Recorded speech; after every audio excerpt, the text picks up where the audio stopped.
On va passer à notre troisième vidéo qui est l'actualité de la mise en œuvre ou des événements qui ont suivi les accords de paix ou en tout cas la succession des accords qui se passent au Congo.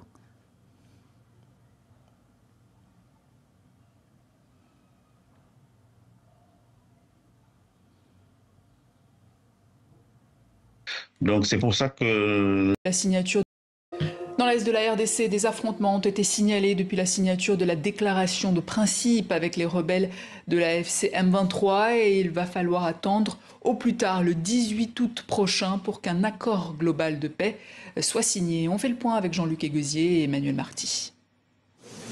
L'image était attendue et fut largement saluée. Samedi à Doha, au Qatar, les représentants du gouvernement congolais et des rebelles de l'AFC M23 signaient une déclaration de principe. Elle comprenait un engagement pour un cessez-le-feu permanent. Enfin, un espoir dans l'est de la République démocratique du Congo, déchiré par les violences depuis une...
Non, j'aurais des problèmes.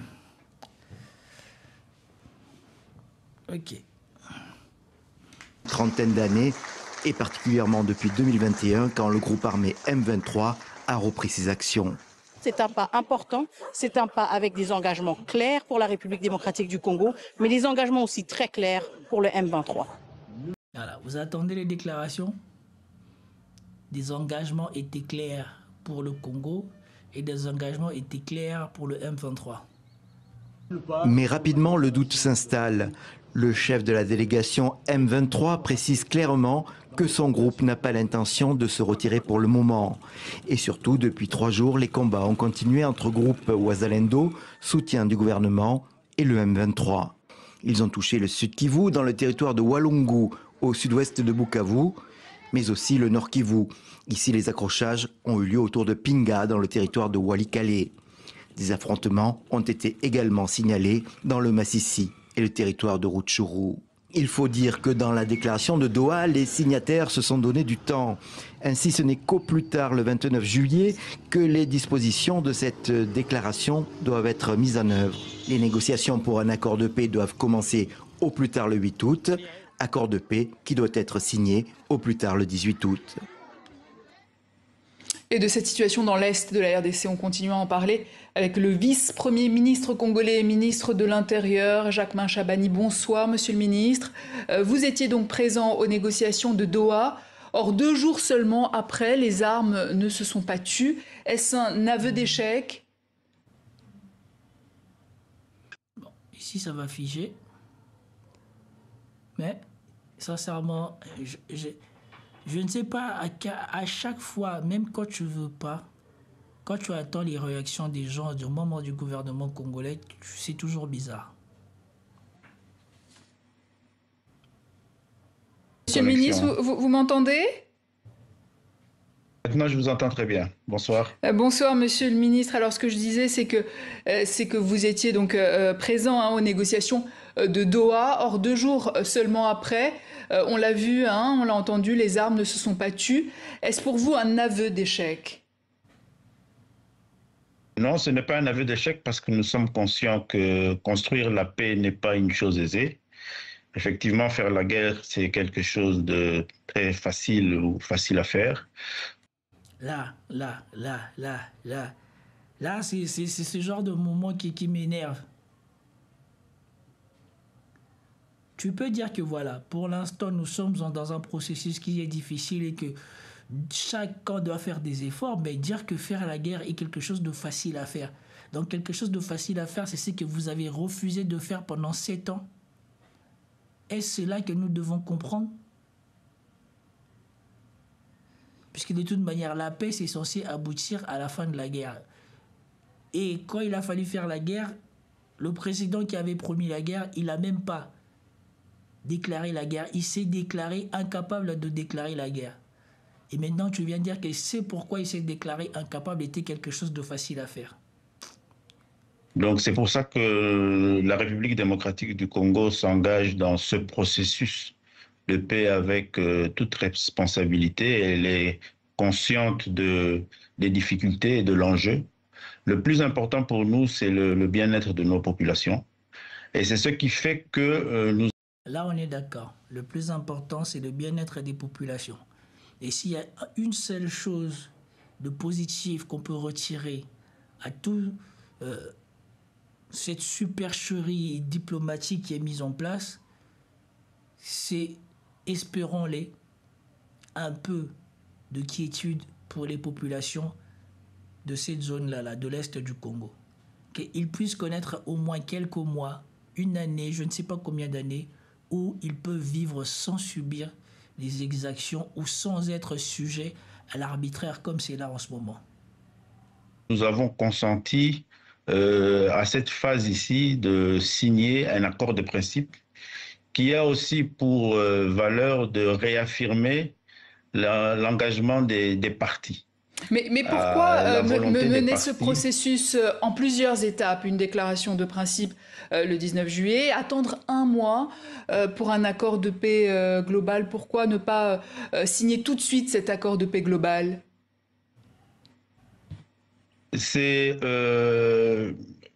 une procédure sur laquelle la médiation nous a inscrits et je crois qu'elle a choisi de faire ainsi au vu et au regard de l'environnement dans lequel le conflit est géré au niveau des différents processus sous-régionaux, régionaux et internationaux qui sont engagés dans cette volonté de mettre fin à ce conflit armé. Déjà, moi, je ne comprends pas comment est-ce qu'un seul conflit peut être négocié à autant de niveaux. Et tous les niveaux-là étaient préexistants au conflit. Et dès que Donald Trump il est venu rajouter le niveau international au conflit, soudainement, tous les autres processus qui n'aboutissaient jamais à rien deviennent soudainement concluantes. Je ne comprends vraiment pas. C'est juste vous raconter à quel point ces gens-là, je ne sais pas pourquoi on les loue, hein, mais je voudrais juste adresser un message aux Congolais. Arrêtez d'applaudir le minimum que ces gens-là ils sont en train de faire. Parce que ce qu'ils sont en train de faire, ce n'est rien d'extraordinaire. C'est le minimum qu'ils pouvaient faire pour votre pays, enfin pour l'autre pays. C'est le minimum qu'ils pouvaient faire pour le Congo. Ce qu'ils font là, les résultats qu'ils obtiennent, c'est vraiment ce qui est le plus bas possible qu'on pouvait obtenir en tant que Congolais. Parce qu'à chaque fois, si vous remarquez bien, ils ne rentrent jamais dans les détails de qu'est-ce qu'ils signent. Parce que là même, on vous dit, dans ce qu'ils ont signé à Doha avec les M23, apparemment, ils n'interprètent pas les choses de la même manière. Les M23 se considèrent chez eux, dans les endroits où ils sont, ils ne déposeront pas les armes, ils ne se rendront pas, ils ne quitteront pas.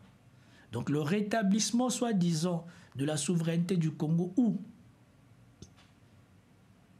un conflit trentenaire qui s'est répété à différents cycles et l'environnement a voulu qu'il faut nécessairement que les partis puissent déterminer cette volonté d'engagement à mettre fin à cette activité de conflit armé et à s'engager dans un processus qui va établir une paix, mais une paix durable pour mettre définitivement fin à ce cycle de violence qui traîne depuis longtemps. Justement, vous parlez du bien-être des populations. Il y a aussi eu les accords de paix de Washington. Donc, qu'est-ce qui garantit que les armes vont vraiment se taire, même après le 17 ou le 18 août? Les accords de Washington ont été signés entre la République démocratique du Congo et la République du Rwanda, deux pays.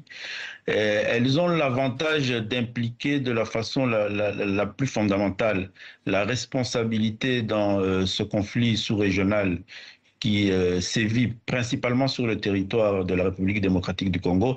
Elles impliquent la responsabilité et l'engagement de la République du Rwanda. Et nous estimons que c'est un grand pas pour la construction de cette paix tant recherchée. Donc, ces gens-là ne répètent que des mots savants. Concrètement, ils n'arrivent pas à articuler une seule idée. On demande par quel biais, par quel mécanisme cet accord de paix va garantir l'arrêt des combats ou cette paix. Et lui, il dit, elle prend des engagements fondamentaux de la République démocratique du Congo et du Rwanda. Mais ça ne garantit pas la paix. Concrètement, qu'est-ce qu'on va faire? On va désarmer, on va quitter le territoire. On va quitter le territoire en combien de temps? On a déclaré un cessez-le-feu. Ils signent plein d'accords, ce n'est même pas articulé comme le minimum que nous voyons signer. Au moins, on a vu signer 2 accords de cessez-le-feu entre Israël et le Hamas ici. Au moins, on voyait clair les conditions, qu'est-ce qui était demandé, qu'est-ce qu'on devait respecter et comment ça allait se faire. Dans ce truc de traiter le paix, là, ils sont tout le temps en train de parler, mais concrètement, eux tous là, du gouvernement congolais, ils ne sont pas capables d'articuler les obligations et les droits qui découlent de ces accords. Ils n'en savent rien. À croire qu'ils ne savent pas ce qu'ils écrivent. À la fin, je vais finir par croire que ce n'est pas eux qui l'ont écrit, cet accord de paix. Ou ce n'est pas eux qui ont négocié ou qui ont écrit tous ces accords de paix. Ils ne disent que des principes et des mots savants. Concrètement, personne n'est capable de prendre ces accords de paix et de dire de manière intelligible que voilà, ça veut dire ça, ça veut dire ça, ça veut dire ça. La preuve, le ministre de la Communication, Mouyaya, à un moment, il a dit que cette signature engageait le rétablissement de la souveraineté du Congo dans les territoires occupés par les M23 et le retrait du Rwanda. Et à cela, le ministre des Affaires étrangères rwandais est venu le corriger en le disant « ça, c'est un accord qui ne nous engage pas. Nous, on était simples observateurs. On ne s'est pas engagé à quitter les territoires où se trouve le M23. » Pourquoi? Parce que les mêmes personnes ont fait en sorte que, aujourd'hui, le narratif rwandais qui disait que ce conflit n'était pas un conflit entre le Rwanda et le Congo, était un conflit entre des Congolais et des Congolais. Donc si c'est un conflit entre des Congolais et des Congolais, en quoi tu dois t'attendre à ce que le Rwanda se retire du Congo? Et concrètement, on n'a pas reconnu l'ingérence de Rwanda dans notre pays. On a reconnu que le Rwanda est dans notre pays pour poursuivre les FDLR. Et ils vont partir quand la menace FDLR va finir. Et eux tous, ils se vantaient que soi-disant, il y a un mécanisme qui garantit que le Rwanda se retirera. Mais moi, quand j'ai lu l'accord, et je vous l'ai fait ici, je vous l'ai fait la lecture, ou en tout cas, je vous ai donné mon interprétation, de ce que moi j'ai compris, c'est que le Rwanda ne quittera le Congo que si la menace FDLR est partie. Si la menace FDLR n'existe plus, la République démocratique du Congo sera fondée à exiger le départ total des troupes rwandaises du Congo. Mais tant que cela n'est pas fait, le Rwanda est fondé à invoquer cette menace pour justifier sa présence au Congo. Des dingues les choses qui sont parties signer. En tout cas, à chaque fois que je parle de cette histoire, ça m'énerve un peu. Et donc, je préfère qu'on s'arrête ici. Je ne comprends pas quel travail ils font, pourquoi ils viennent à la télé, pourquoi à chaque fois on les interroge. Même la ministre des Affaires étrangères, vous l'avez vu. Personne n'est capable de dire concrètement à quoi s'engage le Congo. À part à dire la paix, à part à dire à garantir la paix, à part à dire des principes, à part à dire des principes clairs. Mais concrètement, les mécanismes par lesquels on va garantir toutes ces choses-là, et jamais en aucun moment ils sont capables d'en parler. Et quand ils en parlent mal. Et ça, c'est un problème. En tout cas, mon soutien total au pays, aux Congolais de l'Est. J'espère que toute cette mascarade vous fournira au moins de quoi dormir tranquille pendant un moment. Parce que ce que l'on voit de loin ici, c'est que tout ça, c'est un fiasco qui, tôt ou tard, redeviendra un conflit. En tout cas, moi, c'est ma lecture. Et donc, j'en arrive à la fin de ce live. J'apprécie que vous ayez été avec moi. Je vous remercie tous et je vous dis à plus tard. Peace out.